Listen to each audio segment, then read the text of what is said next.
আলহামদুলিল্লাহ, সারাটা দিন পরে ইফতার করে নামাজ পড়ে কতই না সুন্দর একটু সন্ধ্যা পেলাম। আর এই সুন্দর সন্ধ্যায় আজকের কি রান্না করলাম সাথেই থাকুন তাহলে। আর কিছু কথাও আপনাদের মাঝে বলি। যেমন রাসূল সাল্লাল্লাহু আলাইহি ওয়াসাল্লাম বলেন যে অন্যের ক্ষতি করবে মহান আল্লাহ রাব্বুল আলামিন তার ক্ষতিই করবেন।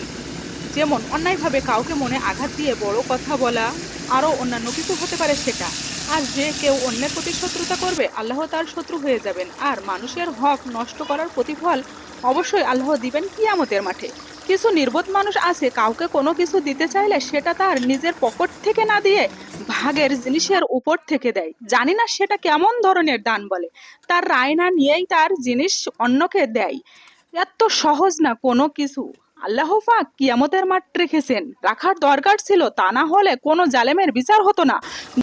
যত জালেমের মুখের জোরে গায়ের শক্তিতে এই পৃথিবীতে পার পেয়ে গেছে, একটা কথা মনে রাখবেন, কিয়ামতের মাঠে কিন্তু কেউই পার পাবে না। এই জন্যই কিন্তু আল্লাহ পাক কিয়ামতের মাঠ রেখেছেন, এবং এটা রাখা উচিত ছিল। আল্লাহ পাক শুধু গফুরুর রহিম নন, আল্লাহ পাক হচ্ছেন ন্যায় বিচারক। মানুষ এই সুন্দর পৃথিবীতে ভুলেই যায় যে কিয়ামতের মাঠের কথা।